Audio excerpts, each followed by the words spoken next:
pure to to remove at least some of the little bit of the dirt which is there in my heart. So thank you for that.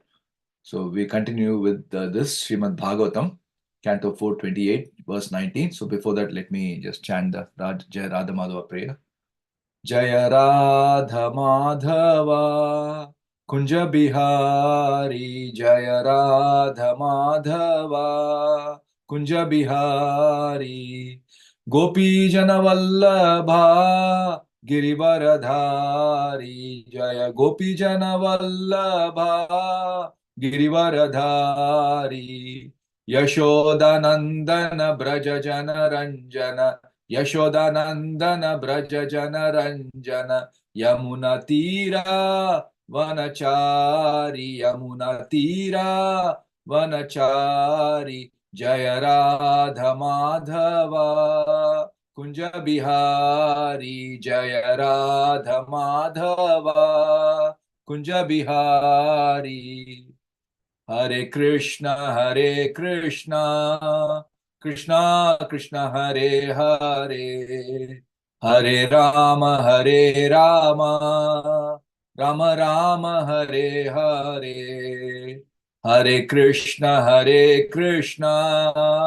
Krishna Krishna, Hare Hare, Hare Rama, Rama Rama, Hare Hare. Jaya Radha Giridhari Radhe, Jaya Radha Giridhari Radhe, Jaya Radha Madhava Radhe, Jaya Radha Madhava Radhe, Jaya Jagannath, Jaya Baladeva, Jaya Subhadra, Jaya Jagannath, Jaya Baladeva, Jaya Subhadra, Jaya Gauranitai, Jaya Gauranitai, Jaya Gauranitai, Jaya Gauranitai, Gauranitai, Jaya Gauranitai, Jaya Gauranitai, Jaya Gauranitai. Jaya Jaya Prabhupada, Prabhupada, Jaya Jaya Prabhupada, Jaya Jaya Prabhupada, Prabhupada, Jaya Jaya Prabhupada, Gurudev, Gurudev, Gurudev, Gurudev, Gurudev, Gurudev, Gurudev, Gurudev. Bolo Shri Radha Madhav Bhagwan ki Jai. So before starting, I'll start with the invocation prayers. Om apavitro pavitro va sarvavastham gatopi va yasmaret pundarikaksham sa bhagya abhyantaram suchi. Shri Vishnu, Shri Vishnu, Shri Vishnu. Om ajnanaatimirandasya jnananjana shalakaya chakshurun militam yena tasmai Shri Gurave namaha.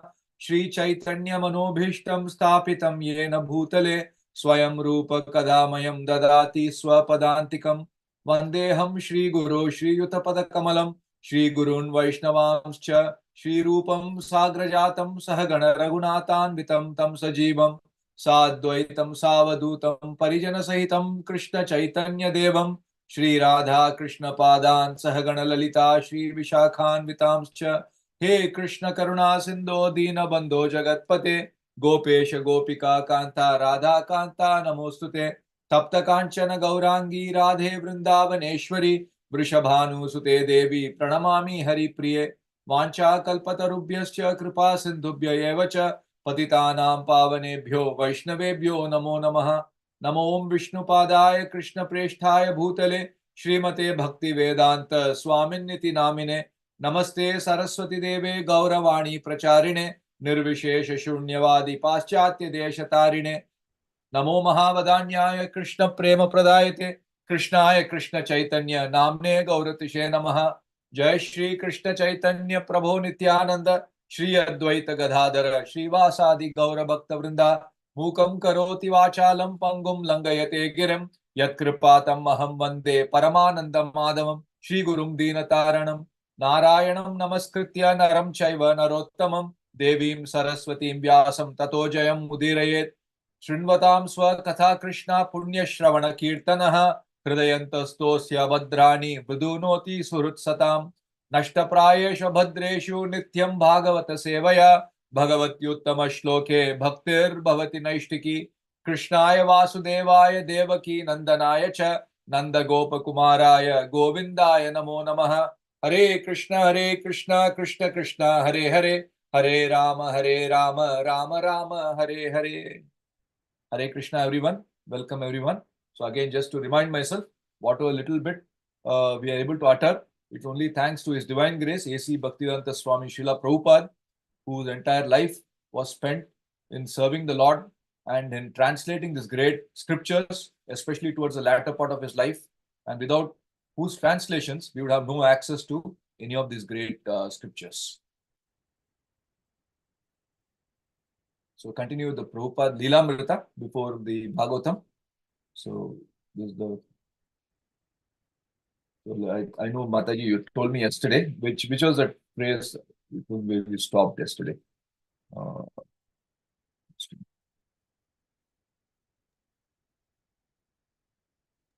Prabhu, the last sentence we stopped was that was the best place for attracting people and it didn't cost anything. Oh, okay. Yeah. That was the best place for attracting. That was the last sentence we stopped it. Yeah.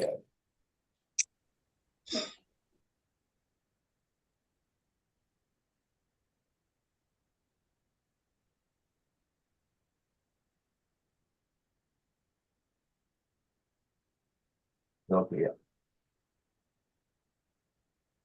So I'll start it here.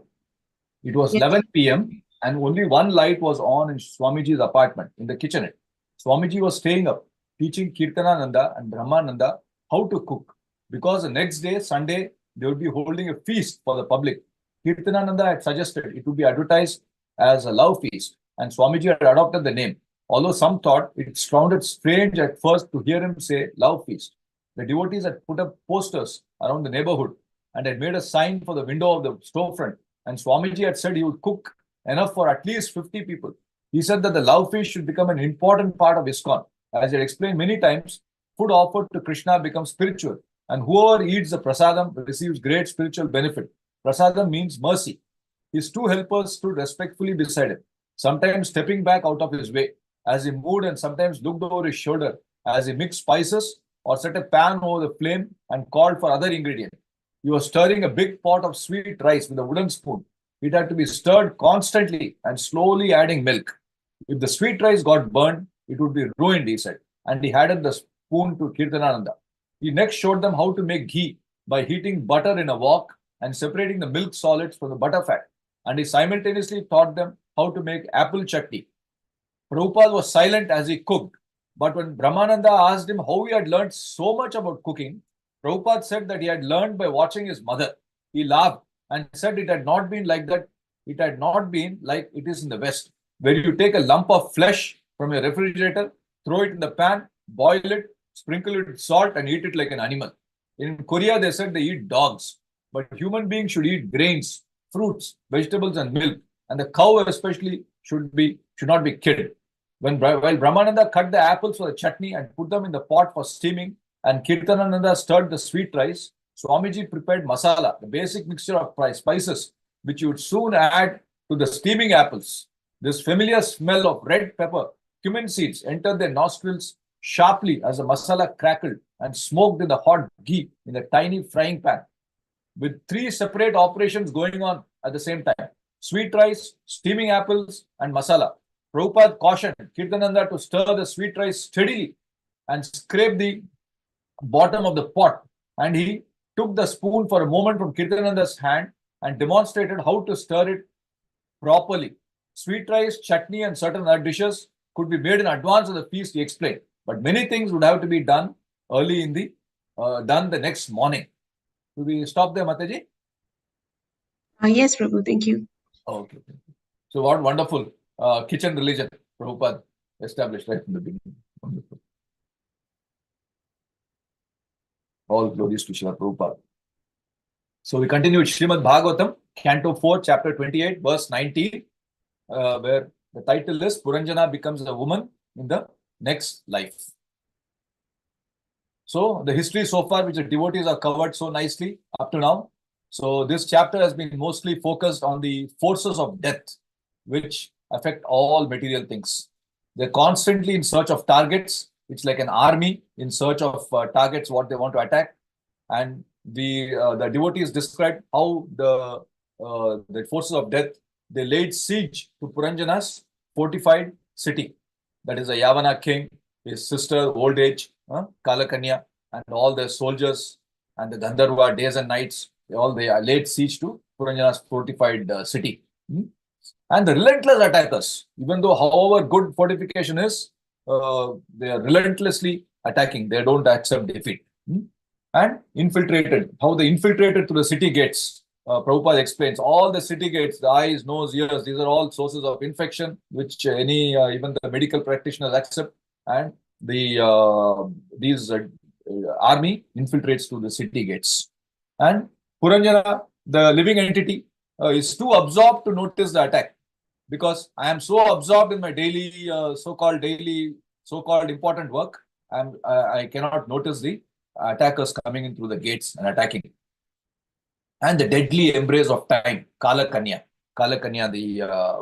who is constantly searching for a husband, and whoever she embraces, automatically that living entity becomes affected by age, deadly embrace of time, which can destroy anything.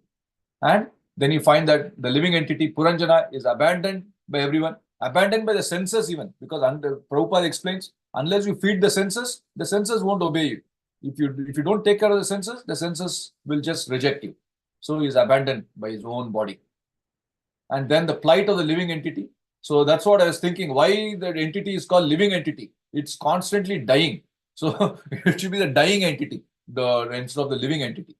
And the dying entity's anxious efforts to redeem the situation. Constantly, the moment the doctor tells me anything, I immediately start doing research. What can I take? What medicine I can take? Which treatment I can go for? Anxious efforts. Then misplaced worries only due to lust. Because I am putting myself in the center, the living entity, I am having misplaced worries. Oh, so many people are depending on me. So my family, my acquaintances, my company, all these people dependent on me. If I am not available even for one day, what will happen? How will the work go on? And then ultimately, it's really a question whether I am leaving the body or the body is leaving me. Because I don't want to leave the body as a living entity. I want to stick to it like a leech, but the body forcibly gives up the living entity or the dying entity. And then we see how the Prajvara, he sets the fire of fever alight, and Prabhupada explains this is a 107-degree fever, which can destroy all the entities.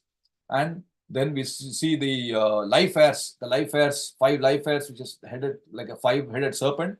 It's valiantly, everything else has given up, but the life air is valiantly fighting those enemies, but it's all in vain. And then ultimately, the living entity, the dying entity, is separated from all that I know and all that I care about. Because that's all I know. That whatever is in this life, I don't know anything beyond this, and this is all I care. But I am forcibly separated from all this. But then Prabhupada explains the grip of the subtle body is much more stronger than the gross body. The gross body separates forcibly, but the subtle body, impossible to separate from the living entity. It just completely envelops and actually goes with the living entity from one body to another, the subtle body. And then Prabhupada very nicely, this allegory explains even all these various characters, what they are in the life. Even he says this gross body is like the wife. He compares it like that. So I never want to give up. So I'm sticking on, and then ultimately forced to give up the gross body. And then here we see the dying entities, hallucinations at death. So that is where we are right now. Yeah. Hope the screen is big enough. Yeah. 428:18. Lokantaram gatavati mai anatha kutumbini vartishyate katam pesha balakan anushochati. Any of the devotees want to chant this? Hare Krishna Prabhuji, Dandavad Pranam. Dandavad Pranam. लोकान्तरं गतवीति मयि अन्यथा कुटुम्बिनी परिष्यति कथं तु एषा बालकम् अनुशोचति. Thank you, Prabhu. Anybody else?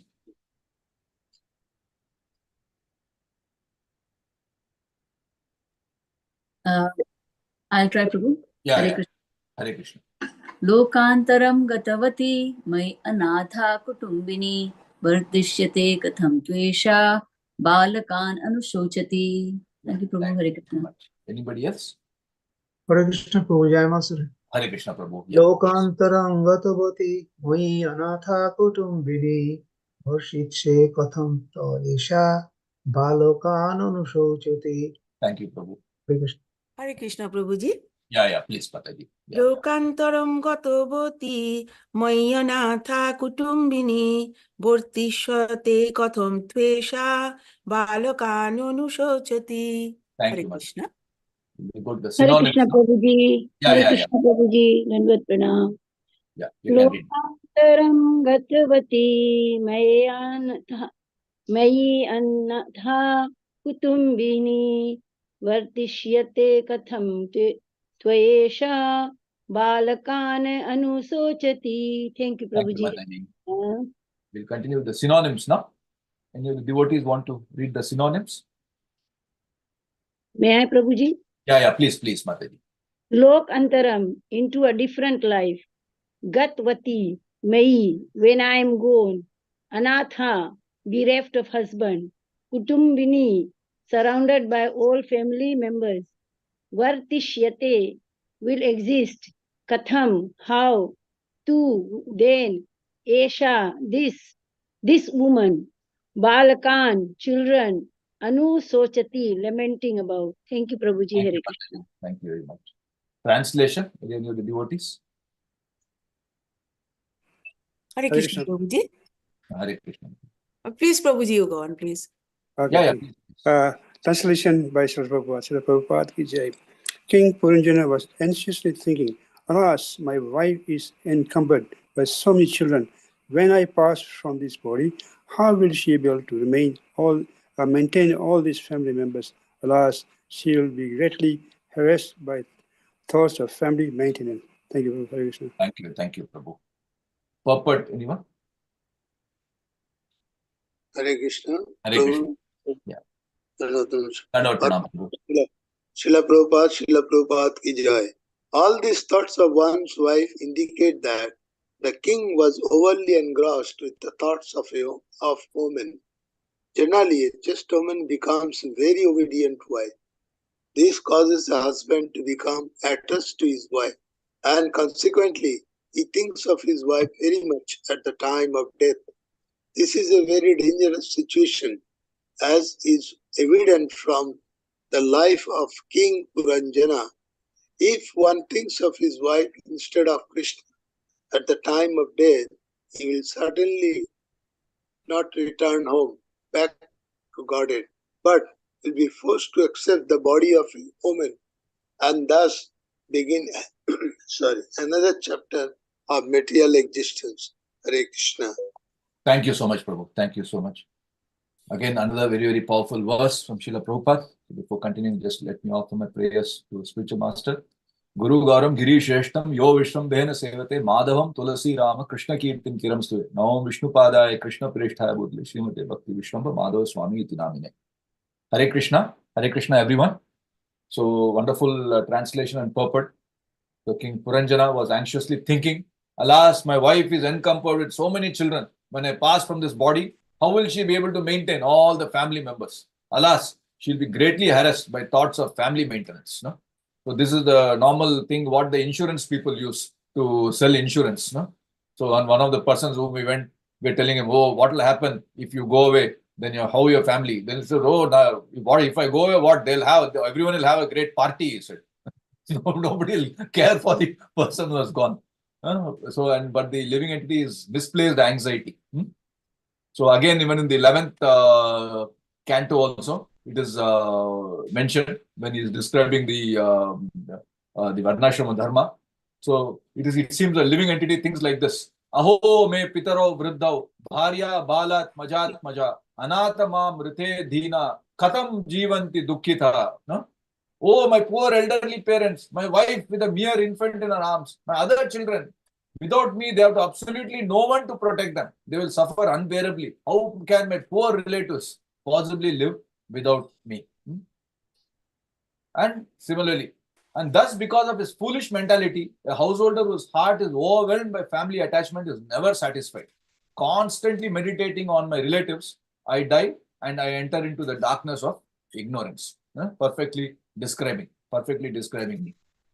And constant fear and constant lamentation. That is the lamentation of what I have missed in the past. No? FOMO, fear, missing out. I have missed out all these opportunities. So I'm constantly lamenting and fear. Oh, what will happen? If this opportunity goes away, what will happen? How can I survive? So I'm constantly in those this one. So even if you see this 6th canto, it is mentioned. We'll read this one. Yeah. He is telling to King Chitraketu. No? King Chitraketu, the Narada Muni and the other Parata Muni, they are telling him when the son passes away. My dear king, you are actually experiencing the misery of a person who has sons and daughters. No? O king, owner of the state of Shurasena, one's wife, his house, opulence of the kingdom, and his various opulences and objects of sense perception are all the same as that they are temporary. One's kingdom, military power, treasury, servants, ministers, friends, all the infallible soldiers, as Prabhupada says, are all causes of fear, illusion, lamentation, and distress. They are like Gandharva Nagara. No? Gandharva Nagara, a non-existent palace, will of the wisp, sometimes Prabhupada says, that one imagines to exist in the forest. Because they are impermanent, they are no better than illusion, dreams, and mental concoctions. So constantly fear and lamentation. And why? Because I am thinking that I am the protector and I am the maintainer. I am the protector and maintainer. No? Even in the 3rd chapter in the Bhagavad Gita, it said, no? Kartaham iti manyate. The Vimudhatma, the living entity who is in illusion, thinking that, oh, ahankara, because I'm thinking ahamkar, no? I am the car, I am the person, I am the doer. No?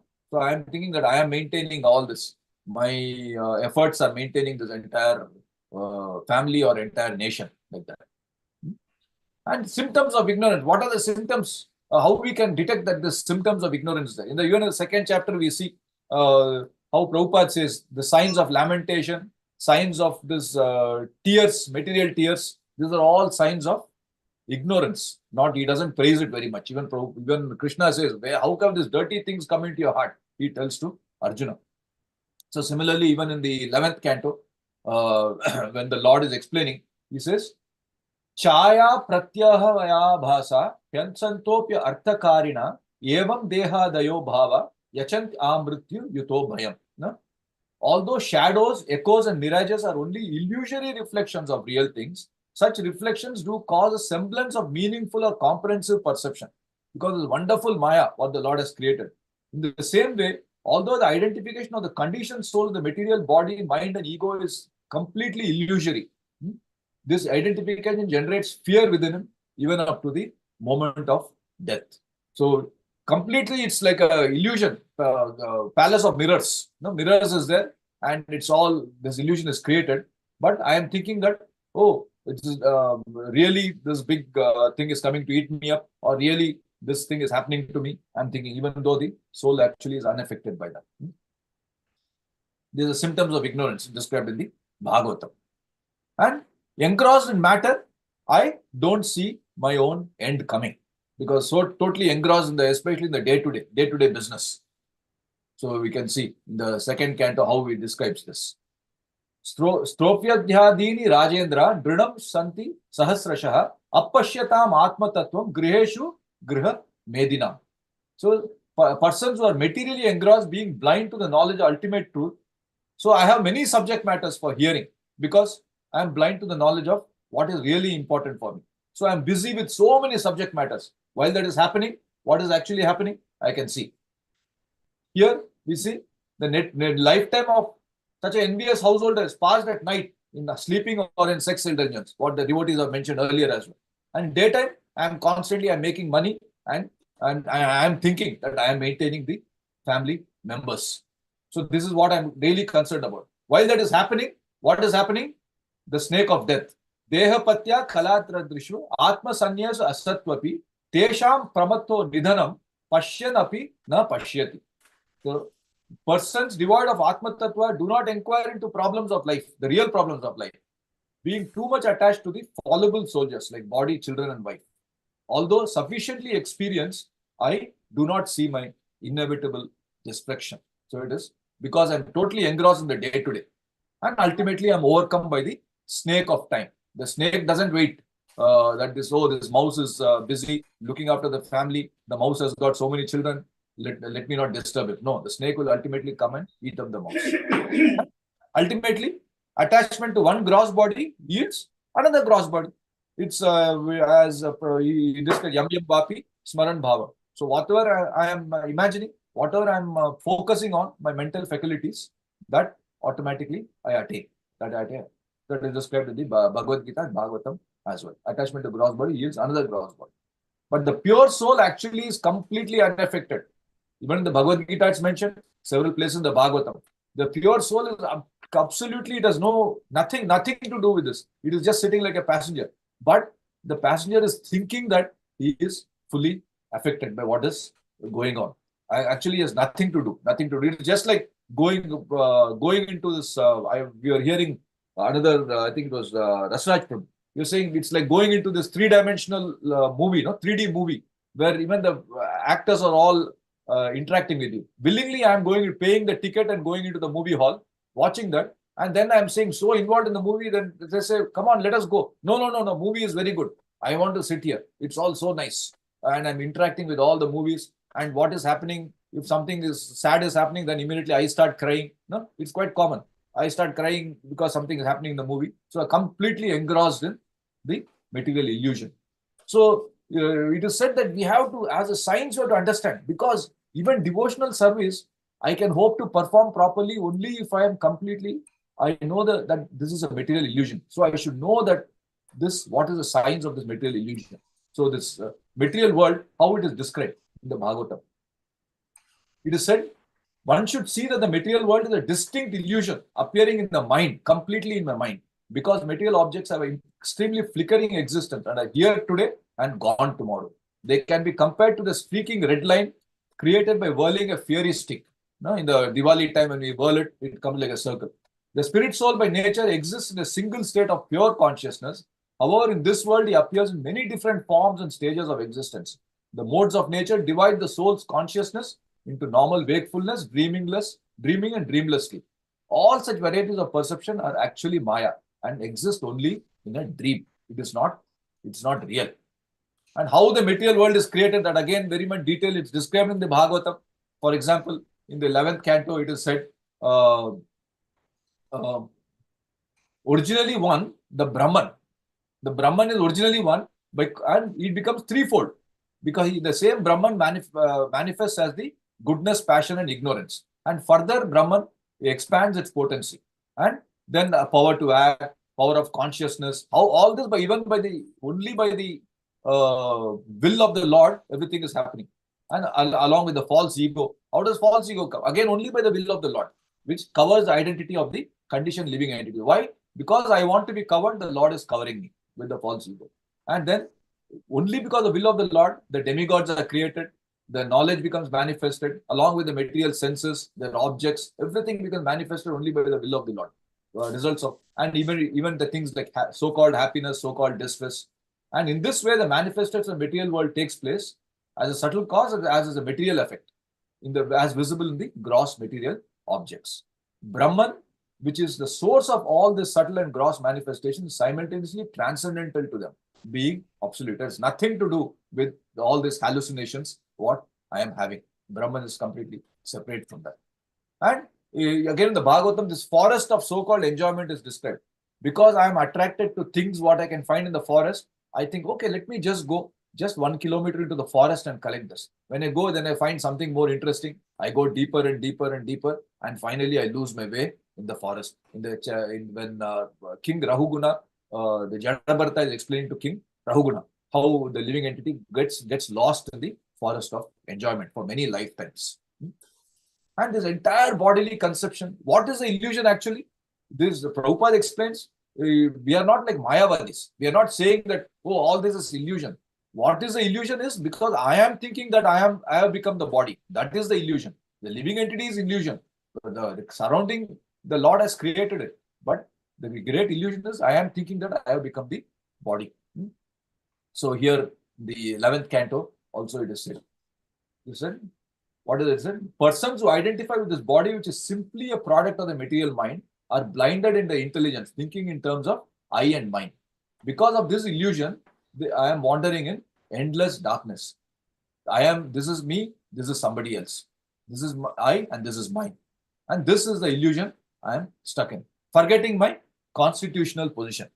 Because the Lord says, even in the 15th chapter, he says, all these living entities are actually mine. They all belong to my family. The Lord says, Mama, the 15th chapter, he says, they're all my parts and parcels. But because I've got engrossed in this material illusion, so I'm struggling with all these demons. And the greatest demons are my own mind, my own senses. I'm struggling with the demons of my own creation, of my own, because of my own desire. So I'm forgetting my constitutional position, and I'm struggling here. And why it is? Due to the influence of the lower modes, mainly passion and mainly ignorance. Because of these lower modes, I'm influenced by that. And he says, okay, how we can define illusion? It is described in the Bhagavatam that anything which exists only in the present can be said to be illusion. So that way we can discount everything in this world. No? It is said, my dear Uddhava, the Lord is explaining, the material body and mind, composed of the three modes of material nature, attach themselves to you, but they are actually illusion, since they appear only in the present, having no original or ultimate existence. How is it possible, therefore, that the various stages of the body, namely birth, growth, reproduction, maintenance, dwindling, and death, can have any relation to your eternal self?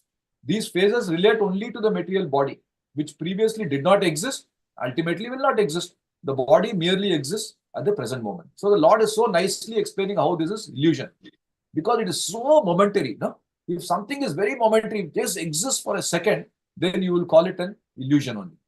So this entire material universe is like that. Lord has so nicely has given this example and explained. And anything again which is perceived as separate from the Lord, then that again becomes an illusion. If something is related to Krishna, then it is real, otherwise it is an illusion. So it's said even in the Chaturshloki of Srimad Bhagavatam, and again in the 10th canto also, this is similar thing is said. So the Lord says, this is illusion. Sorry, when the Bhumi Devi is praying to the Lord, she's saying that earth, water, air, fire, ether, sense objects, demigods, mind, senses, false ego, and the total material energy exist independent of you. The moment I think that all these material objects are independent of Krishna, that I can enjoy them separately, then they are become an illusion. In fact, they are all within you, and you are one without a second. There is no one else like the Lord. And the illusory, and because of that, I enter into the illusory mental platform. The illusory mental platform. So when I think that everything is revolving, as per my mental concoctions. No? Pumso yuktasya nanartho brahma sa guna dosha bha karma akarma vikarmeti guna desho dosha diyo vida. So one whose consciousness is bewildered by such illusion perceives many differences in value and meaning. I say, oh, this is more valuable to me. This is less valuable. This is harmful to me. This is like that. No? And among material objects. So I am constantly engaging in the platform of material good and evil, and I am bound by such conceptions. Absorbed in material duality, I am contemplating the performance of, oh, this duty is important, this duty is not important, or this duty is forbidden, and that constantly changes. No? In one generation, what is forbidden, next generation becomes very desirable duty. No? So the material laws are very, it keeps changing from generation to generation. Because why? Because I am not able to fix my mind on the Supreme Person.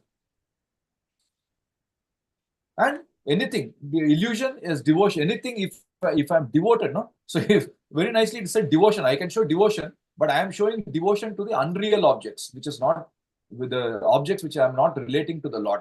I'm thinking it is separate from Krishna. So then automatically I am an illusion because I'm showing devotion to unreal objects.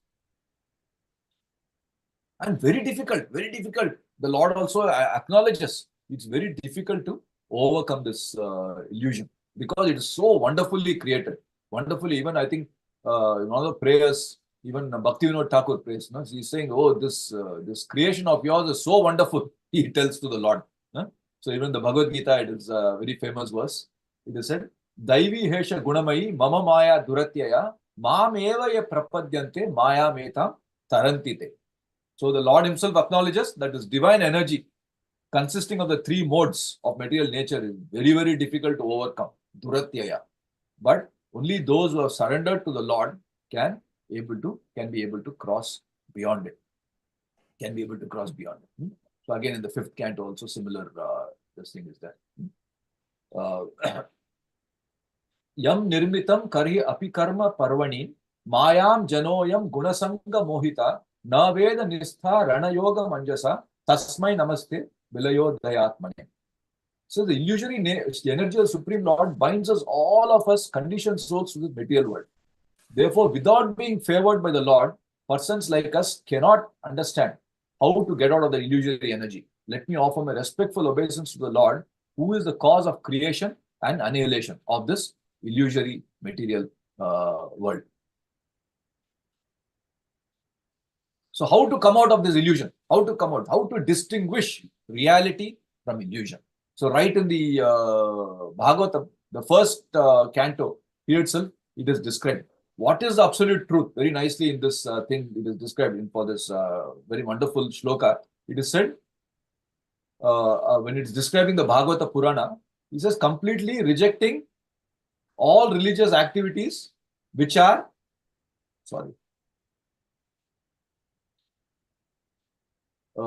which are materially motivated. This Bhagavata Purana propounds the highest truth, which is understandable by those devotees who are pure in heart. So very nicely here it is said, what is the highest truth? Is reality distinguished from illusion for the welfare of all. Very nicely they describe. And such truth uproots the threefold miseries. When I am able to distinguish reality from illusion, only then I'll be able to uproot the threefold miseries. And so then it describes the Bhagavatam, which is sufficient for God realization. And same thing even in the Madhya Leela also, it is said, Krishna Surya Sama Maya Haya Andakar Yaha Krishna Taha Nahi Mayara Adhikar. So if I want to come out of illusion, the only solution for me is to be close to Krishna, to be close to the sunshine. Without Krishna, otherwise it's only darkness. So the spiritual knowledge overcomes illusion. That's why even we were hearing to Rasraj Prabhu. You were saying, yes, we can say, I can say that, okay, I am practicing chanting, I am practicing this, I am practicing that.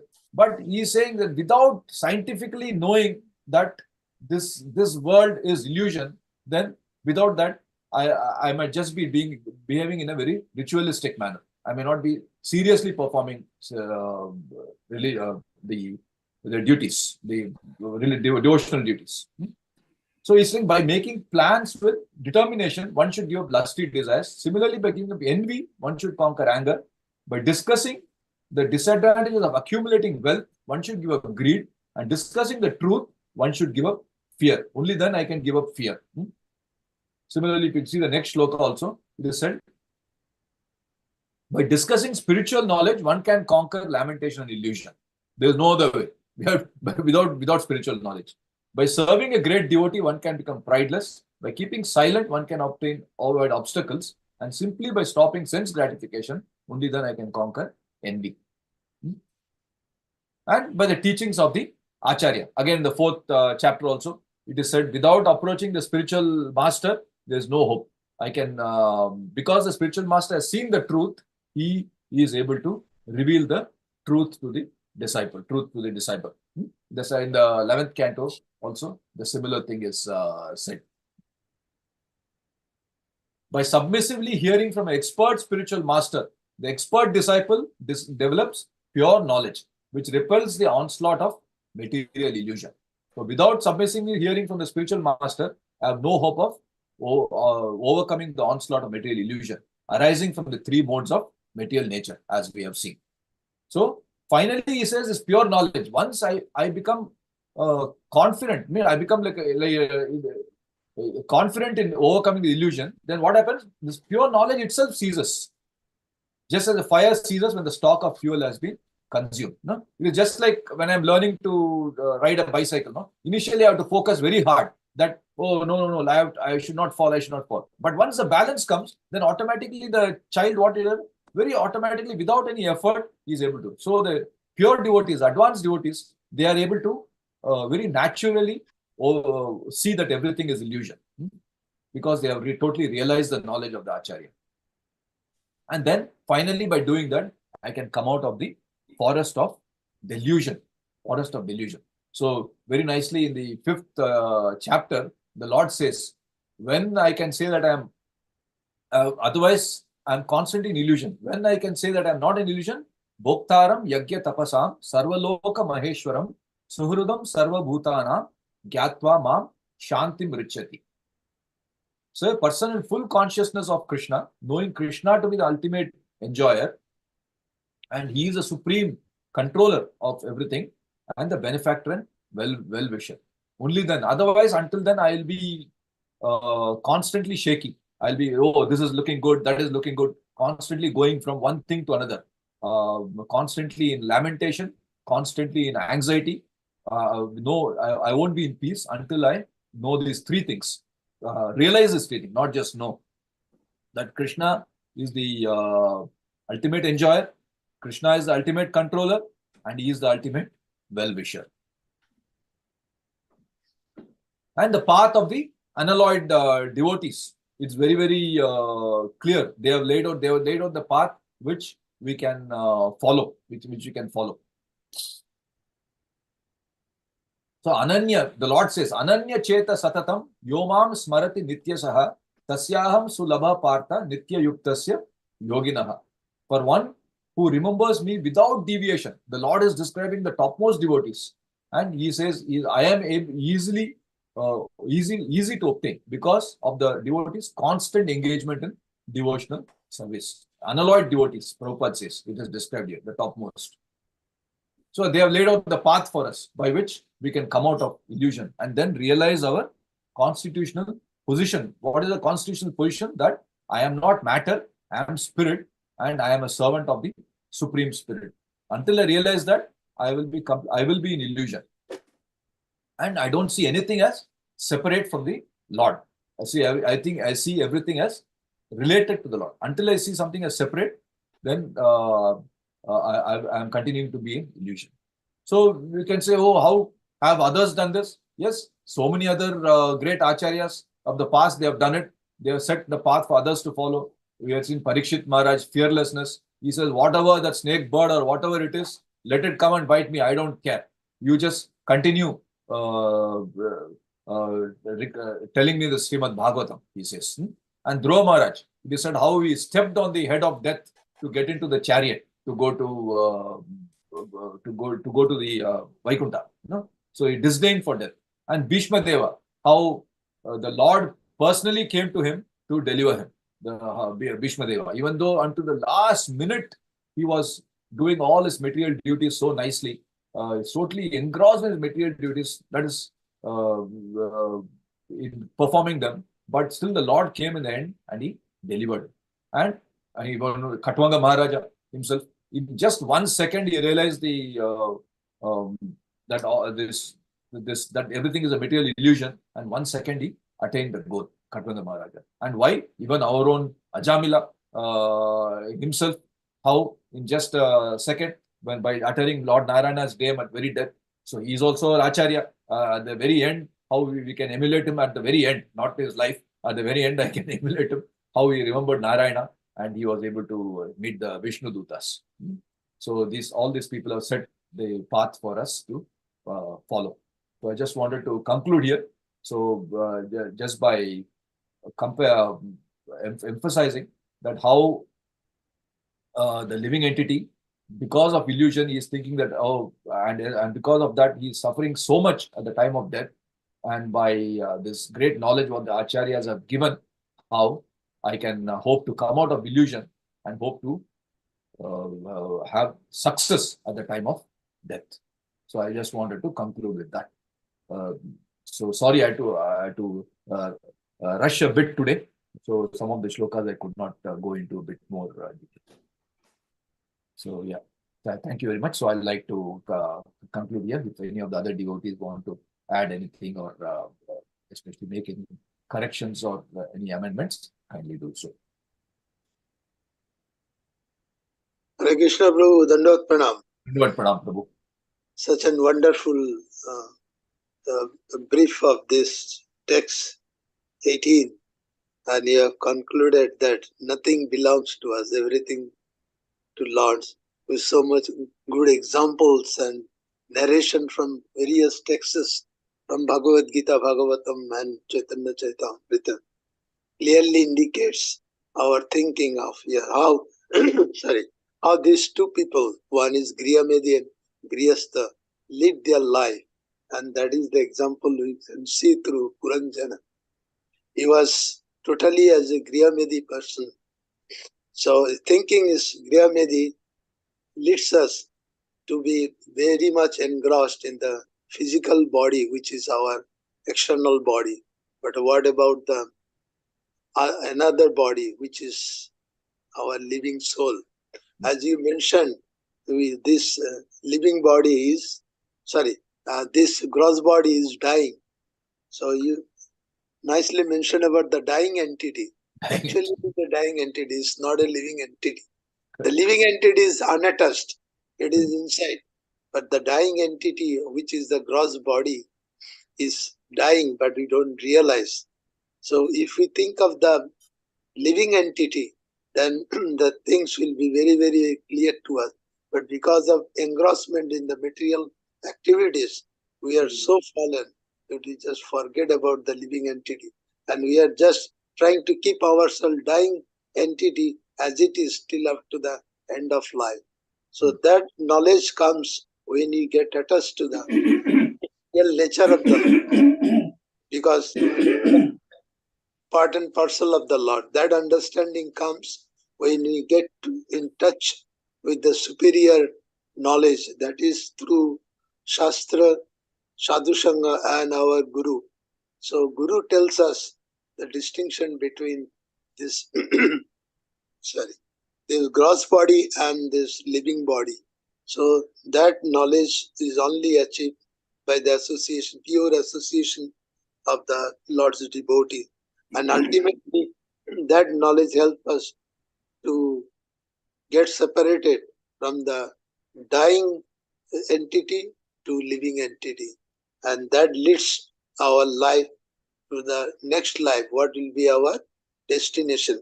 But till then, if we don't understand the dying entity and living entity as separately, that the whole problem starts. And this is how King Puranjana was going through. He was attached to his family members, wife, children, and then your kingdom. So he could not even think of other way of the living entity, and he has fallen into this into this material pool, and is going to transform into another body, which is again woman's body. And that's the chapter title. King Puranjana becomes a woman in the next life. So you have so nicely exampled the whole series of discussion. So many examples really help us to understand the better way what is the destination, what is the duty of a Griyamedi and Grihastha, and from there we get the knowledge. Thank you so much. Hare Krishna. Hare Krishna. Thank you very much, Prabhu.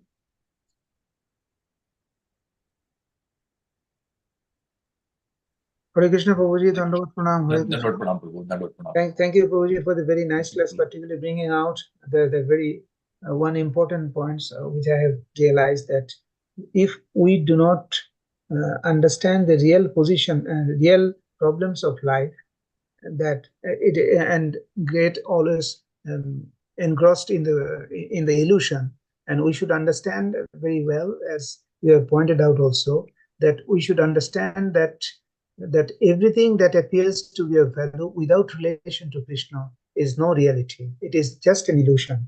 And for us, it is like a mirage or a reflection of the original.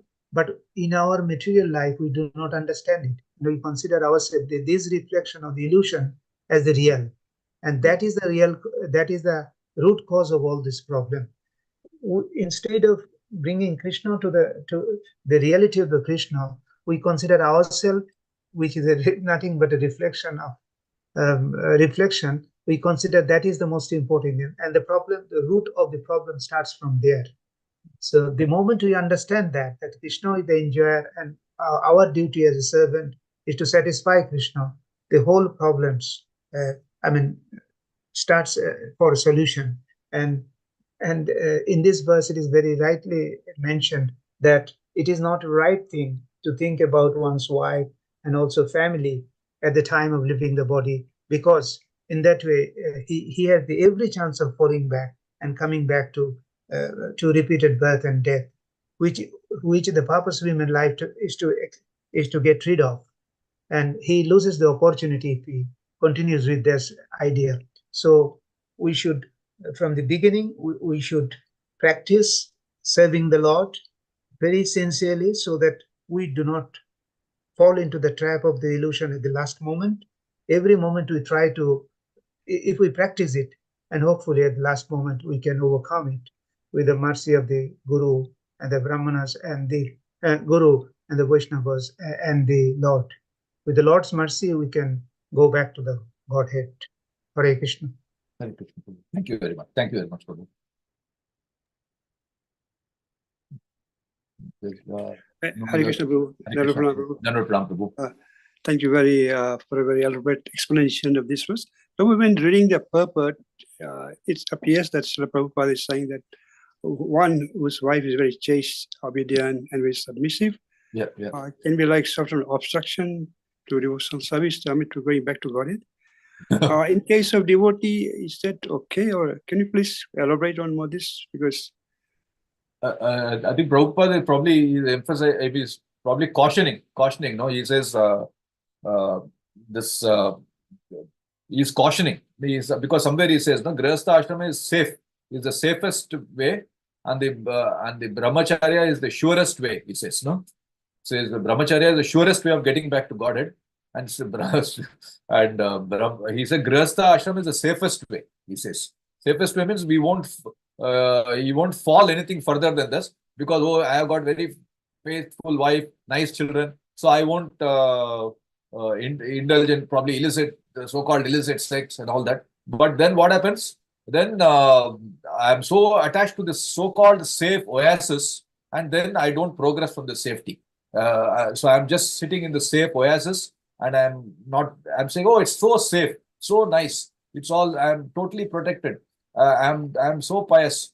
I'm doing all my duties to my family. So I'm so happy and so peaceful here. So I don't progress from here. So that's what Prabhupada says, it's the safest way, but not the surest way back to Godhead. But he says the Brahmachari is the surest way. It may not be the safest way, Brahmachari life, because there are so many risks, but it is the surest way back to Godhead, the Lord says. Prabhupada says. I don't know whether that... thank you, Prabhu, for the very, very nice explanation. It appears like Grihastha has to get out from their comfort zone. Comfort zone, yeah. And I become it's so nice, and I become stuck in the comfort, Yeah, thank you, Prabhu. Thank you. Hare Krishna, Prabhuji, Dhanavad Pranam. To add to this point, yes, that's one of our prime duties, is to make our children and everyone Krishna conscious. So if they are Krishna conscious and we are attached to them, and they will be there for us, at the point of death. That's definitely life successful dying, Yes. So that's a point that we have learned from Srila Prabhupada. Yes, and yes. the Shastra and Guru. So that's very sweet, Absolutely. Prabhu. Hare Krishna. Absolutely, absolutely, Mataji. Yes. Beautiful slides, Prabhu. Thank you. Great presentation. Hare Krishna. Hare Krishna. Thank you, Prabhu. So if there's no other questions, Hare Krishna, Prabhuji, it appears there is no other question. yes, yes, we can. Yeah. Thank you very much for Thank the nice class, and the class may be concluded. Thank you. Vancha Yascha kripa sindhya eva cha Patitanam Pavane Vaishnavebhyo Namo Namaha. Ananta The Koti Vaishnava Vrinda ki Jai. His Grace Srila Prabhupada ki Jai. God Hare glories to the assembled Hare devotees. Krishna. Hare Krishna.